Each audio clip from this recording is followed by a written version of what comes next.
empty cup. Just crack a smile and fill it up. Fill it up.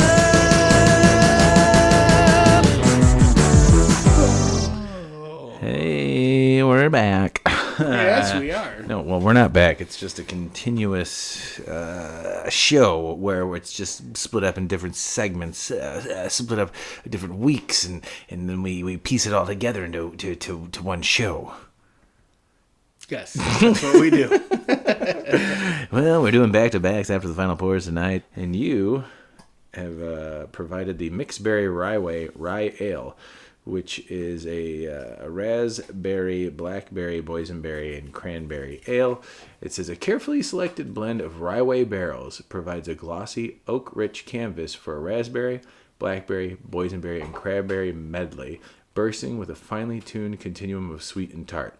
Enjoy now or store cold, which means you can age this one, which I found very interesting right before we started recording. That this one says, enjoy now or store cold. So you don't want to let this one sit, As they say. Yeah, maybe because there's real fruit in here.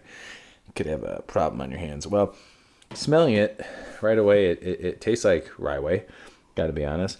There's that like mapley barrel smell to it, almost like syrup. To me, at least, I get that.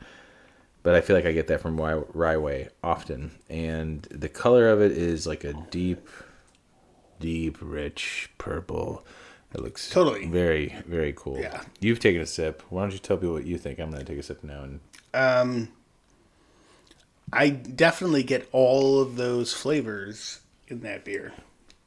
Whoa. It's a punch in the mouth. In the best way possible. Yeah, totally. Like, just comes at you and... Coming at you, which was your catch line on the Pale Ale. Coming at you. Wow. Holy moly.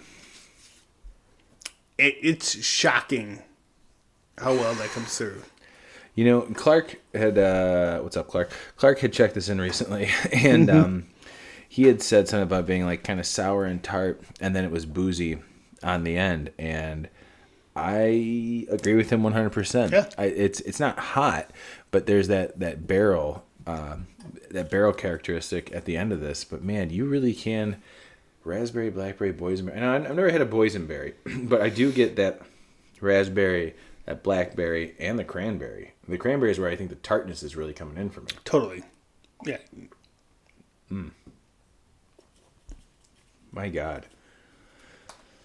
This is a good temperature too that we're drinking this at. It's not super cold, but see, this is something that I think would be really good to drink, as you said, with the Supermassive Cafe Death. This would be a good fireside beer.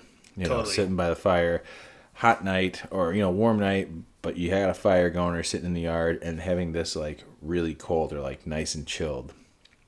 This would be really tasty cold as well, I think. Agreed. What the fuck's a boysenberry, by the way? It's a berry. Made by boys. Yeah.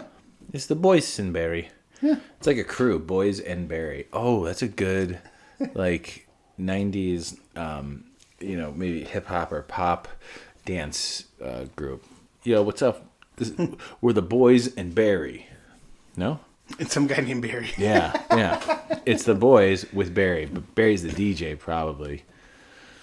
This is solid, man. This is really good. I'm not going to go over and praise Rev again for 20 minutes like we did there's Ryeway on my phone and Ryeway on my sticker because I just tried swirling it.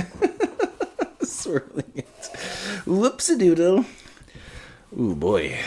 There's no head on it, and there's no head forming. Nope. Oh, wait, hold on. You guys can probably hear that. Pretty aggressive.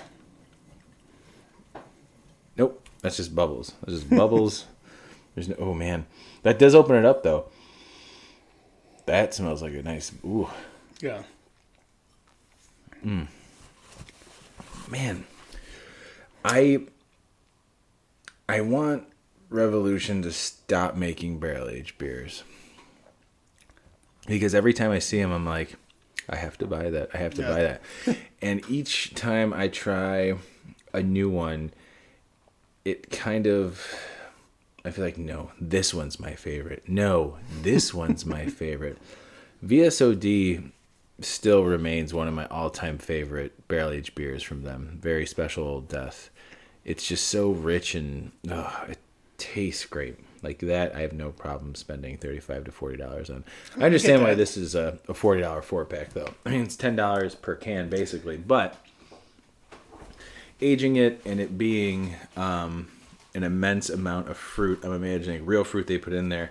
I think that has to do something with the, enjoy now or store cold. Store cold for freshness, yes, but also I would hope there wouldn't be any more or be a reactivation, a fermentation from the fruit with the yeast, but that's a possibility. That's how these milkshake beers and sours explode.